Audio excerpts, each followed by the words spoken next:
अस्सलाम वालेकुम बच्चों। वालेकुम सलाम सर। क्या हाल है जवानों, ठीक हो? यस सर, आप कैसे हैं? अल्हम्दुलिल्लाह, अल्लाह का शुक्र। कल हमारा सवाल गड़बड़ कर गया है और जी सर।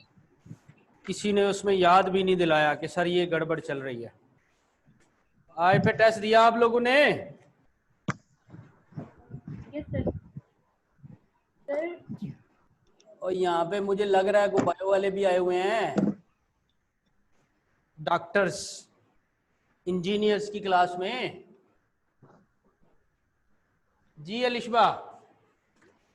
सर वो जो आपने टेस्ट में लास्ट क्वेश्चन दिया हुआ था बेटा सर, वो शायद थोड़ा सा जोर से बोलें, यकीन करें बिल्कुल आवाज नहीं आ रही। सर जो आपने टेस्ट में लास्ट क्वेश्चन दिया हुआ था जी। सर, वो शायद आपने गलत दिया था। आहा, आपने चेक नहीं किया? दोबारा से वो पोस्ट किया गया था। सर पर मैंने उससे जो मिलता जुलता था मैंने वो वाला कर दिया है क्वेश्चन। देखें, ग्रुप जो है वो आ, उसके साथ टच रहा करें ना। मैं लिखने लगा हूं, इधर लिखो, चलो इधर लिखता हूं, अभी मिटा दूंगा ये मैंने। जैद, आप हैं हमारे साथ?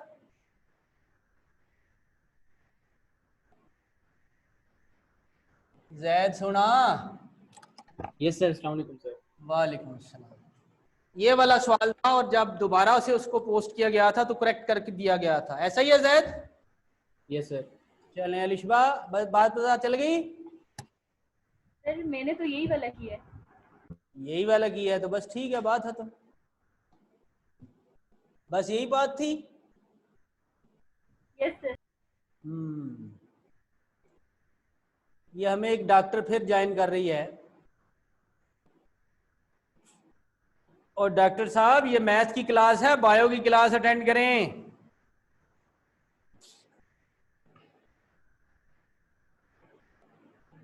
या मैथ पढ़ना है? अच्छा चलें।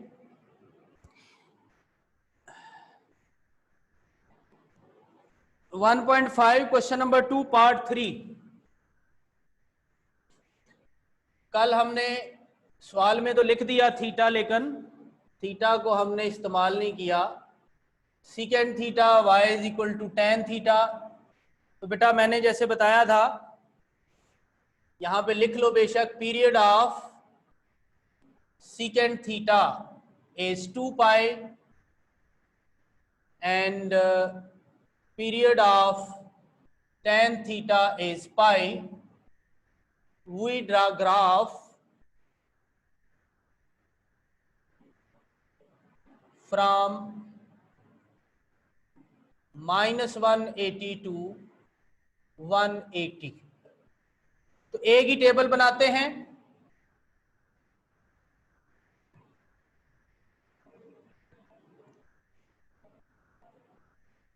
तीन रोज इसमें बनाए, एक में लिखेंगे थीटा, दूसरे में लिखेंगे एक्स और तीसरे में लिखेंगे y. X is equal to क्या है? सीकेंड थीटा यानी 1/cos थीटा, और y is equal to tan theta है, वो सीधा सीधा अप्लाई हो जाएगा। कैलकुलेटर के चक्कर में मेरे जेहन से भी निकल गया और मैंने थीटा जो है वो नहीं बता पाया, तो हमने टेबल बनाने में थोड़ी सी मिस्टेक कर दी थी। देखिए, -180, -150, -120, -90, -60, -30, 0। दूसरे वाला हम नीचे बना लें।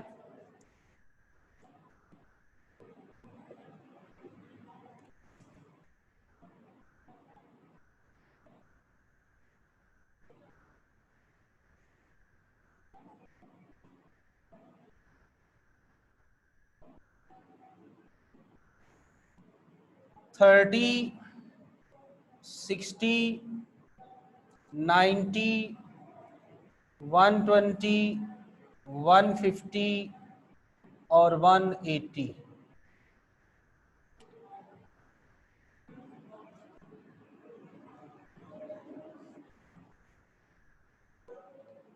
मुझे लगता है कुछ बच्चे पानी पीने चले जाते हैं। अच्छा जी, तो माइनस का निकालिए जी, काज -180 -1 निकलेगा और उसका रेसिप्रोकल करेंगे तो वो -1 आ जाएगा। काज -150 निकालिए बच्चों, काज -150 निकालिए।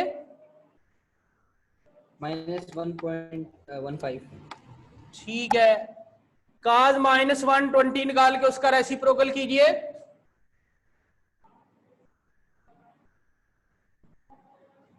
-2। -2।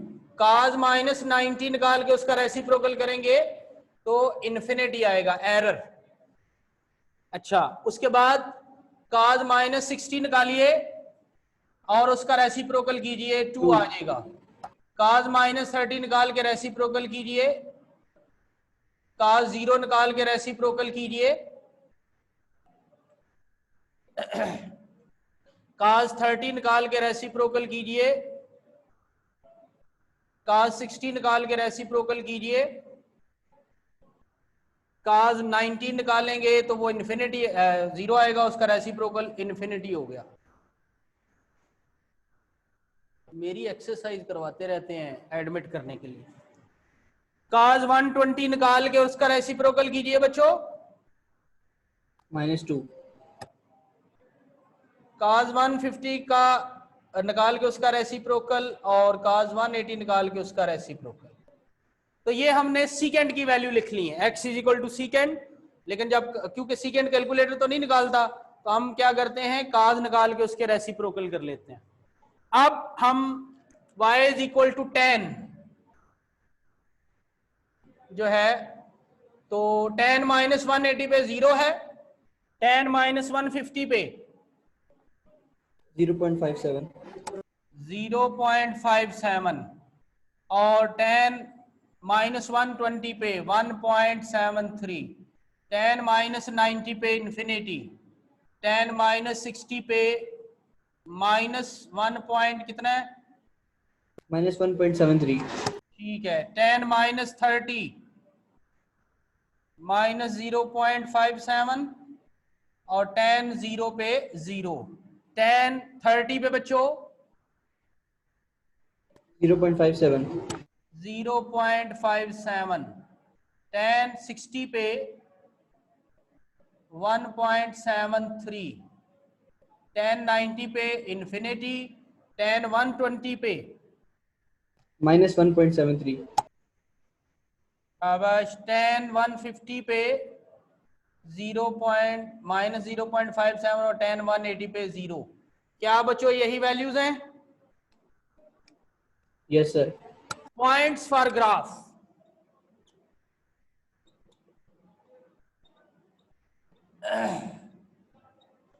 एक तो थीटा के हवाले से मिस्टेक हुई थी और एक पॉइंट लिखने पे। तो देखिए, अब हमें ये एंगल नहीं लिखना, एंगल थीटा में है, हमें तो एक्स वाई चाहिए होता है ग्राफ के लिए। तो पहली एक्स की वैल्यू है -1 और वाई की वैल्यू है 0। दूसरी एक्स की वैल्यू है -1.15 और वाई की वैल्यू है 0.57। फिर x की वैल्यू है -2 और y की वैल्यू है 1.73। ये जो इन्फिनिटी वाले पॉइंट हैं, इनको ऐसे सर्कल लगा दें, इनके बारे में बाद में बात करते हैं। उसके बाद अगला है -60 वाला 2 और -1.73। उसके बाद है 1.15 और -0.57। इसी तरह इससे आगे 1 और 0 एंड सो ऑन। आखिरी पॉइंट लिख रहा हूं, अब इतनी जगह नहीं होती है, -1 और 0। तो देखो, जो पहले वाला पॉइंट है वो भी तो यही है, तो इसका मतलब उसको नहीं लिखने की जरूरत। उससे पहले वाला पॉइंट -1.15 और y की वैल्यू है -0.57।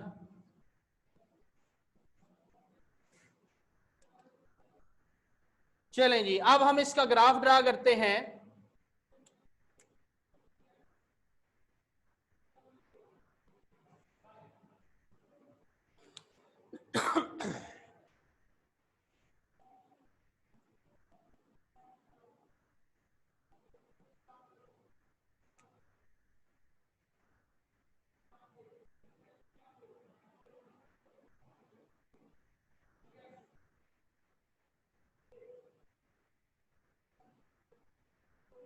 चूंकि इस दफा एंगल नहीं है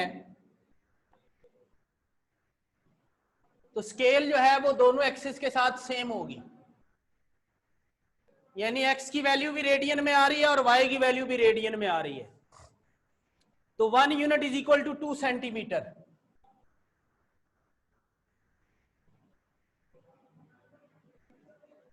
तो बेटा इसका मतलब है 2 सेंटीमीटर पे जाके आप 1 लिख देंगे।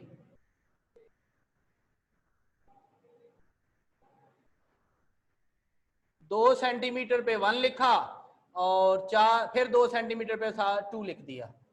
इसी तरह 2 सेंटीमीटर पे यहाँ -1 और 2 सेंटीमीटर पे -2।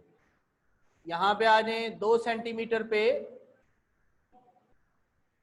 1 और फिर 2 सेंटीमीटर पे आगे जाके, यानी यहां से 2 और 2 4 हो जाते हैं 2। इसी तरह यहां पर 2 सेंटीमीटर पे -1 और उससे आगे 2 सेंटीमीटर यानी टोटल 4 हो जाएंगे, ये -2। अब और जो वैल्यू हमें चाहिए एक्स की वैल्यूज में देखते हैं, तो हमें चाहिए -1.15 और 1.15 बस। तो 1.15 बेटा कैलकुलेटर आपके पास है, 1.15 को 2 से मल्टीप्लाई कर 2.3 आ रहा मेरे ख्याल में। Yes sir. तो ये इनके दरमियान में ये वैल्यू जो है 1.5 बनती है, उनके दरमियान में 1.25 बनती है और उनके दरमियान में 1.15 बनती है। तो ये थोड़ा सा उससे ऊपर समझ लें आप, अंदाजन हम लिख देते हैं 1.15। इसी तरह -1 से थोड़ा सा नीचे हम -1.15 लिखते हैं।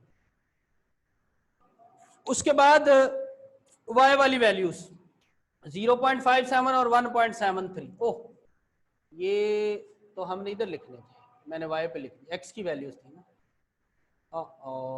चलो 1 से थोड़ा आगे यहां पर 1.15 और इस -1 से थोड़ा पीछे यहां पर -1.15। y की वैल्यूज इधर आनी थी, वो गलती से लिखी गई। 0.57 ये 1 है, दरमियान में 0.5, थोड़ा उससे ऊपर 0.57। ये -1 है, इनके दरमियान में -0.5, थोड़ा उससे नीचे -0.57। और 1.73 बेटा ये 1 है, ये 2 है, दरमियान में 1.5 और उनके दरमियान में 1.73। और यहां पर ये -1.5 और इनके दरमियान में -1.73। तो तकरीबन सारी वैल्यूज हमारे पास आ चुकी। पहला पॉइंट है -1 और 0, ये -1 और y की वैल्यू 0, तो इसी को सर्कल कर देंगे। दूसरा पॉइंट है -1.15, ये लिखा हुआ, और y की वैल्यू 0.57, तो ये ऊपर आएंगे, ये 0.57, तो इनकी लाइनें यहां मिलेंगी। उसके बाद तीसरा पॉइंट -2 और 1.73, ये -2, इसकी लाइन ऐसे आएगी, और ये 1.73, ये दोनों यहां मिल जाएंगे। एंड देन उससे अगला पॉइंट 2 और -1.73, ये 2 है और ये -1.73। फिर है 1.15 और -0.57, ये 1.15 और ये -0.57। एंड देन आगे होगा 1 और 0, ये 1 और 0 यहीं पे आ गया। उसके बाद जो अगली वैल्यूज हैं 1.15 और 0.57, 1.15 और 0.57, इसकी लाइन ऐसे यहां पे इससे मिल जाएगी। उसके बाद है जी 2 और 1.73, ये 2 और ये बेटा 1.73 के सामने हमने इसको सर्कल लगा देना। उसके बाद है जी -2 और -1, ये -2 और ये -1.73 की लाइन यहां पे आके मिल जाएंगे। फिर है जी -1.15 ये है और -0.57 ये दोनों यहां मिल जाएंगे। अब ये जो है मैंने ब्लू से मार्क किए हैं, तो ब्लू से मैं इनको ज्वाइन कर रहा हूं। और जो दूसरे हैं जो पहले आ गए थे वो ब्लैक से ये और इस तरफ को इसको ज्वाइन कर रहा हूं। ये शेप जो बनी है इसे कहते हैं हाइपरबोला। चूंकि मुझे तो पता था लेकिन अभी मैं आप लोगों को बता रहा हूं, ये जो इक्वेशन है इसे कहते हैं पैरामीट्रिक इक्वेशन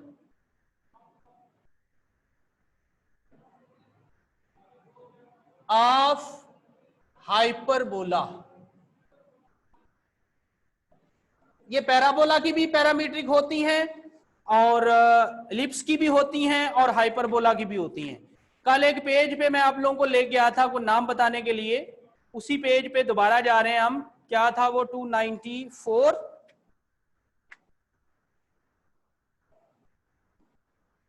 जी 294, लेकिन हम उससे पिछले पेज पे आएंगे 293 पेज।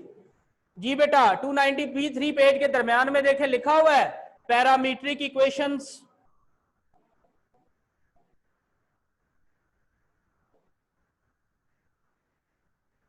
बोलो ना। Yes sir. लिखा हुआ है पैरामीट्रिक इक्वेशंस। जी sir. X is equal to क्या लिखा हुआ है?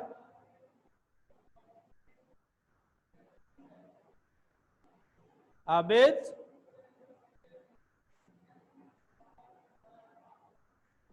एक्स इज इक्वल टू क्या लिखा हुआ है? A secant theta. A secant theta. और y इज इक्वल टू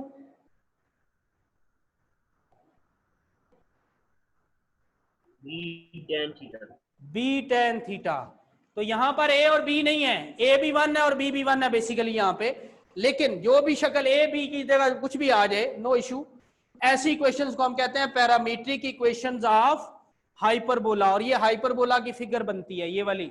ये इस तरफ को इसने मुंह फैलाया हुआ है और इसने दूसरी तरफ को मुंह फैलाया हुआ है।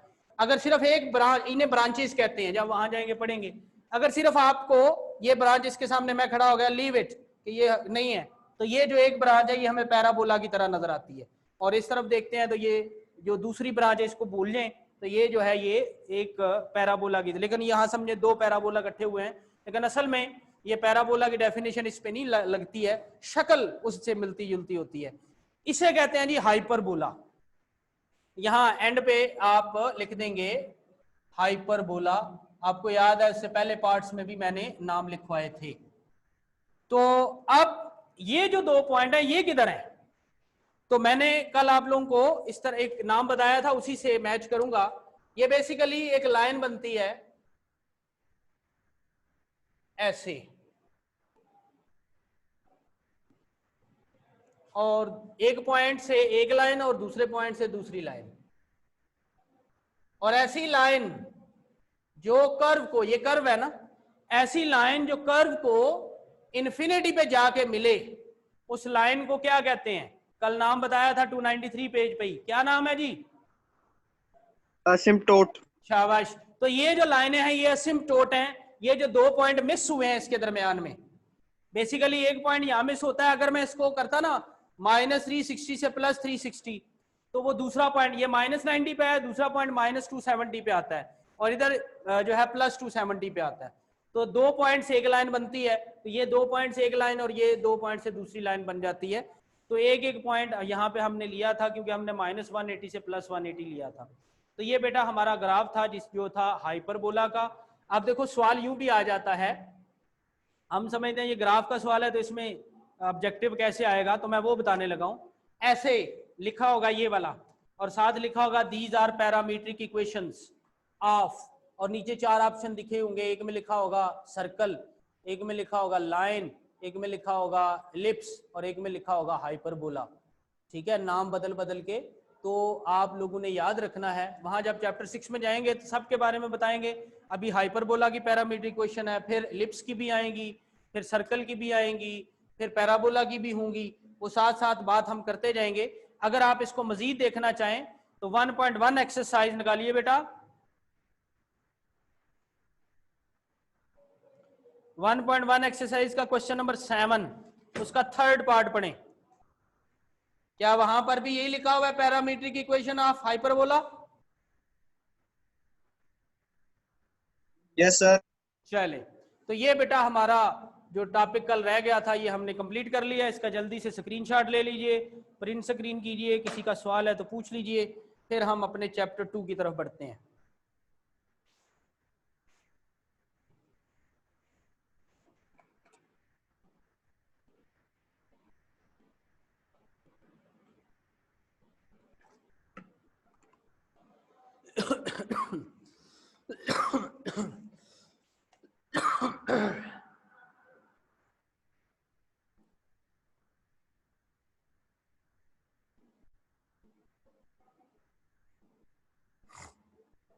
जितना टाइम मैंने आप लोगों को 1.5 पे लगाया, इतना टाइम कभी नहीं पहले लगाया।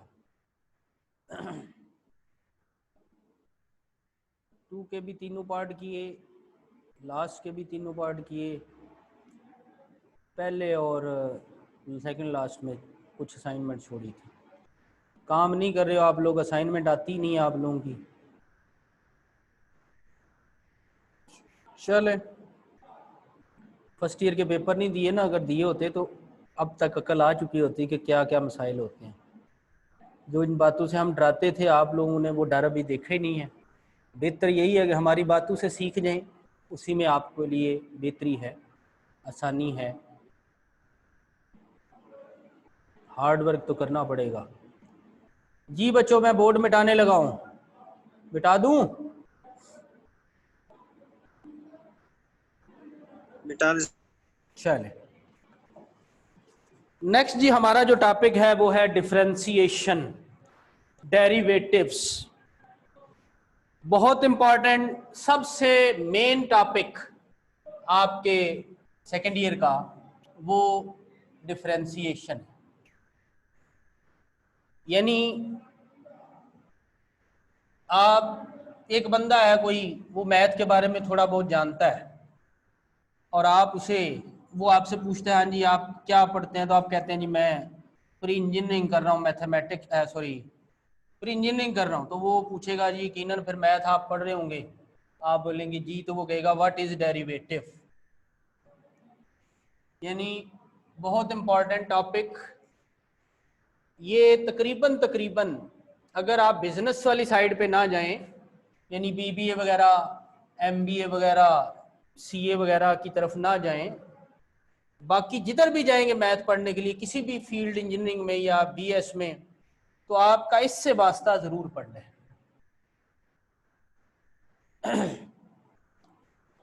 तो मैं आप लोगों के लेवल से ही इस बात को स्टार्ट करता होता हूं।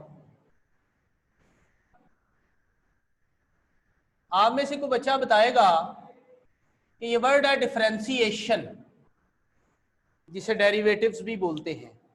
ये वर्ड बोलते हुए आपके ज़हन में इंग्लिश का कोई वर्ड आना चाहिए। क्या वर्ड आता है इंग्लिश का इस वर्ड को बोलते हुए? किससे मैच? डिफरेंशिएट। जी बेटा, डिफरेंशिएट से। डिफरेंशिएट, उससे भी जरा आसान वर्ड। ये मुश्किल है मेरे जैसे बंदे के लिए, उससे भी कोई आसान वर्ड बोलें। Anyone? Difference. Difference, very good. Difference एक ऐसा वर्ड है जो छठी क्लास के बच्चे को भी पूछेंगे तो वो बता पाएगा, लेकिन डिफरेंशिएट शायद वो ना बता पाए। लेकिन आजकल के बच्चे बड़े तेज हैं, ब्लर हो गया है, वो वैसे जानते ही होंगे क्योंकि अब ज्यादातर इस्तेमाल होता भी है ये वर्ड डिफरेंस। वेरी गुड जी, बिल्कुल ठीक बताया। हम यहां पर डिफरेंस से भी थोड़ा आगे बात चलाते हैं। रेट ऑफ डिफरेंस, बल्कि डिफरेंस कब निकलता है? जी बच्चों, डिफरेंस कब निकलता है? जब दोनों वैल्यूज इक्वल ना हो सर। वेरी गुड, जब दो वैल्यूज इक्वल ना हो, उनमें चेंज हो। यही है की बात? Yes sir. जब दो वैल्यूज एक जैसी नहीं है, वो डिफरेंट है, यानी उनमें चेंज है। हम दो वैल्यूज में चेंज नोट करते हैं और फिर उसका रेट निकालते हैं। अब ये रेट सब्जी वाला रेट नहीं है, फ्रूट वाला रेट नहीं है। वैसे बात उधर भी यही होती है, मैं एग्जांपल भी दूंगा आप लोगों को, शायद आज ना हो फिर कभी हो। लेकिन हमारा पहला काम चेंज, दूसरा काम रेट, और तीसरा काम, मैं इसमें कुछ आगे चला गया हूं।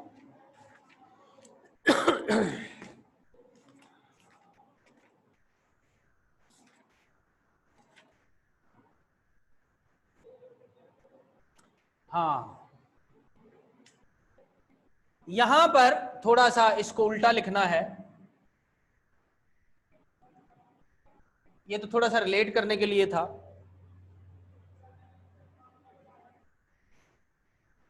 अब थोड़ा सा इस तरफ आते हैं अपने मैथमेटिक्स की तरफ। अल्फाज का चक्कर चलाने लगा था, अभी वही अल्फाज वापस आ जाएंगे।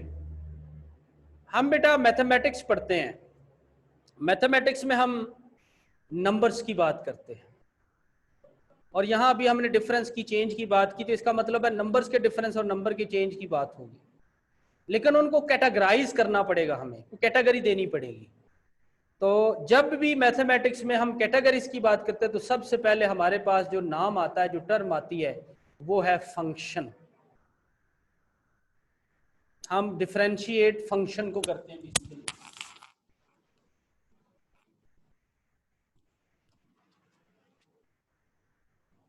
माइक गिर गया, आवाज आ रही है ना बच्चों?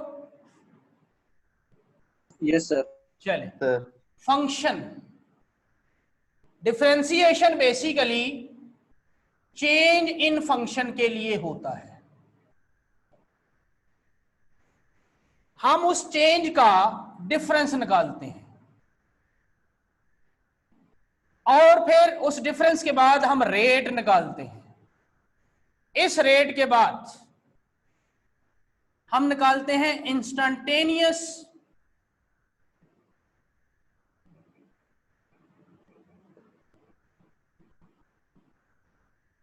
रेट। पहला काम चेंज निकालना, दूसरा काम डिफरेंस, उन चेंज का डिफरेंस, तीसरा काम उनका रेट निकालना, और चौथा काम इंस्टेंटेनियस रेट निकालना। ये जो इंस्टेंटेनियस रेट होता है, रेट ऑफ चेंज बेसिकली इसे कहा जाता है, क्योंकि रेट से पीछे अगर जाएं तो चेंज की बात करते हैं। इसे हम कहते हैं डिफरेंशिएशन। दोबारा से सुनिए, मैथमेटिक्स में नंबर्स की बात होती है, लेकिन जब हम नंबर्स की बात करते हैं तो उसमें कैटेगरीज लेके आते हैं, और कैटेगरीज में सबसे पहले हम फंक्शन की बात करते हैं। इसीलिए आपके चैप्टर 1 का जो मेन पहला टॉपिक था वो फंक्शन के बारे में था। तो जब कभी भी बात, जैसे फिजिक्स में आप पढ़ते हो ना कि कोई भी काम दुनिया का हो, क्या वो बगैर एनर्जी के होता है? नो। No sir. इसी तरह मैथमेटिक्स का कोई भी काम करना है आपने, नंबर्स का कोई भी काम करना है आपने, तो उसमें सबसे पहले इन्वॉल्व उसमें कौन होगा? फंक्शन। और अगर मैं फंक्शन के बारे में थोड़ा सा फर्स्ट चैप्टर से रिलेट करूं तो फंक्शन क्या था? एक रूल। फंक्शन क्या था? एक रूल। कहां पर? Between two sets. और सेट्स में क्या होता है? Collection of numbers.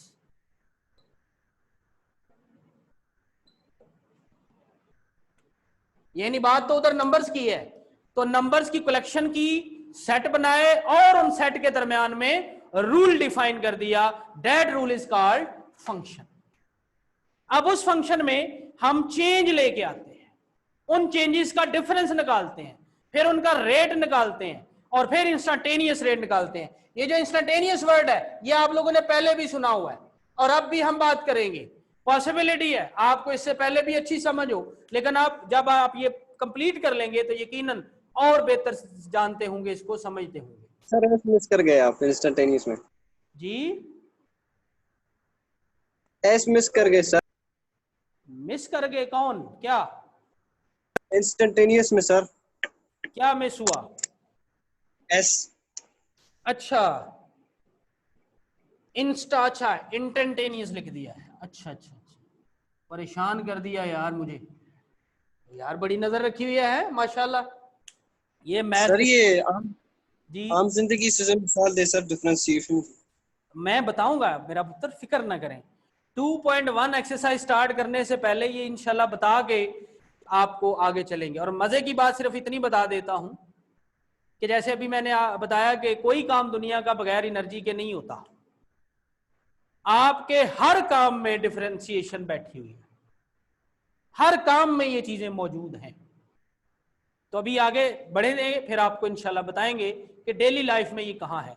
लेकिन जो जब हम इनको निकालते हैं ना, कैलकुलेशंस करते हैं, अवेल्युएट करते हैं, वो हमें ऐसे लगता है जैसे हमारी लाइफ में नहीं है, लेकिन जो इसके बैक एंड पे प्रोग्रामिंग है वो बेसिकली हमारी डेली लाइफ में इन्वॉल्व है। कैसे, वो तो आगे जाके बताएंगे। फिलहाल तो मैं आपको ये बताने लगा हूं डिफरेंशिएशन हम किसकी निकालेंगे, फंक्शंस की। और कैसे निकालेंगे, चेंज से, क्योंकि चेंज डिफरेंस से ही डिफरेंशिएशन है बेसिकली। तो चेंज, फिर डिफरेंस, फिर रेट, फिर इंस्टेंटेनियस, ये क्या बातें हैं, इन्हीं के बारे में हम मजीद बात करने लगे हैं। शायद आज ये कंप्लीट ना हो पाए, लेकिन बात ये हम करने लगे। अभी हमने फंक्शन की बात की, y is equal to F of X. कोई बताएगा ये क्या भला है? y is equal to F of x,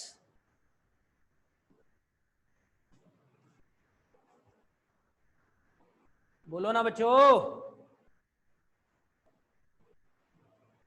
जवाब आना चाहिए था बच्चों।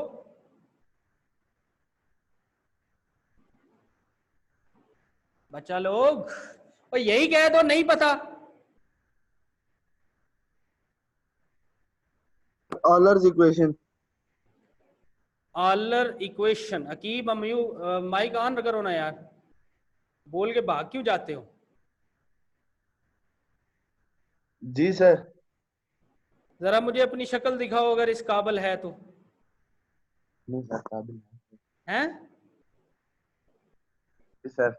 किधर गए ओए, नजर क्यों नहीं आ रहा मुझे? वो क्या कहते हैं ना वो, हाँ, आगे पीछे किधर देख रहे हो? आबिद को सर तो नहीं इधर ही साथ कैमरे बिठाया की हुआ? तरफ देख रहा हूँ सर। अच्छा कैमरे की तरफ देखो ना, माशाल्लाह। जी सर। चले बस ठीक है, शक्ल ही देखनी थी। मैं देखना ये चाह रहा था कि कितने एक्टिवली आप बैठे हुए हो। Very good. अच्छा जी, आपने बेटा क्या बताया, ये क्या है? ऑलर्स इक्वेशन सर। ऑलर्स इक्वेशन। थोड़ा मिक्स कर गए हो फिजिक्स को और मैथ को, ठीक है, जी सर। अच्छी अटेम्प्ट। और जी कोई बच्चा, व्हाट इज दिस? अभी जब मैं बताऊंगा तो शायद कुछ लोगों को अपने ऊपर शर्म भी आएगी। आपकी बुक के पहले पेज के आखिरी 3 लाइनों में ये लिखा हुआ है, अब वहां निकाल के देखिए जरा क्या है ये। जो आपके पास बुक है, सॉफ्ट या हार्ड, जहां चैप्टर 1 स्टार्ट होता है, पहले पेज की आखिरी 3 लाइनों में देखिए, इसके बारे में कुछ ना कुछ लिखा हुआ है। और उस कुछ ना कुछ के 4 सवाल बनते हैं जी। y is a function of x। अच्छा पता है क्या है, आप सेकेंड ईयर के स्टूडेंट हो, जब बोलना होता है पहले माइक ऑन करते हैं, फौरन नहीं बोलते। जब आप, मतलब हमसे भी हो जाता है, यहाँ पे फर्ज कर ले मैंने बंद किया और फिर ऑन करता हूँ तो, लेकिन पहले माइक ऑन करते हैं, 1-2 सेकंड के पॉज के बाद बोलते हैं। इसाक बोलो अब।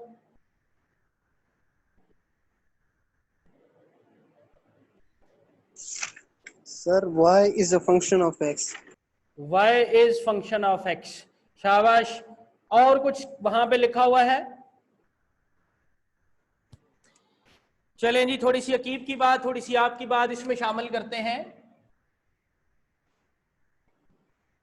ये ऑलर ने नोटेशन बताई थी, Euler's notation to denote the function. Euler की नोटेशन थी, ऑलर ने ये नोटेशन बताई थी to denote the function, function को नोट करने के लिए। इसमें x जो होता है वो इंडिपेंडेंट वेरिएबल होता है और जो y होता है वो डिपेंडेंट वेरिएबल होता है।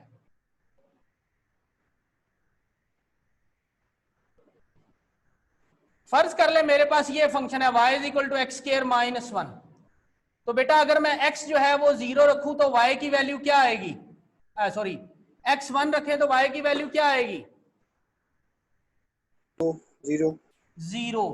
और अगर मैं x जो है वो 2 रखता हूं तो y की वैल्यू क्या आएगी, 3। अब ये जो मैंने x रखा, एक x ये रखा है, तो मैं इसे कह देता हूं x1 और इसे कह देता हूं x2। तो देखें ये जो इनपुट दे रहा हूं, जो इंडिपेंडेंट वेरिएबल दे रहा हूं, ये चेंज हो रहा है या नहीं हो रहा, हो रहा है सर। और इसकी वजह से y भी चेंज हो रहा है या नहीं हो रहा। Yes sir. Yes sir. ये जो y है अगर मैं इसे कह दूं f ऑफ x1 और इस y को मैं कह देता हूं f ऑफ x2, तो x चेंज करने से y चेंज हुआ। जी सर। जी, आपको पता है ये क्या चीज है,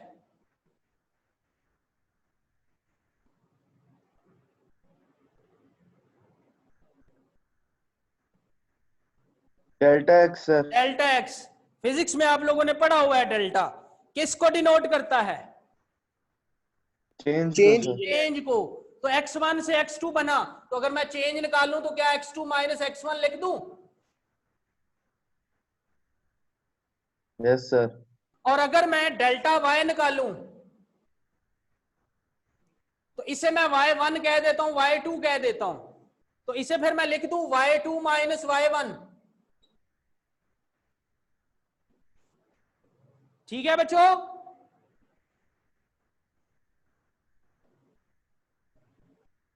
जवाब दो ना।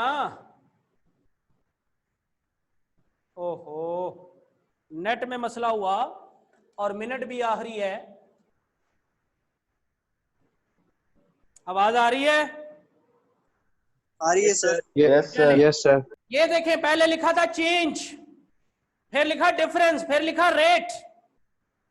आप में से को बताएगा रेट कैसे निकलता है,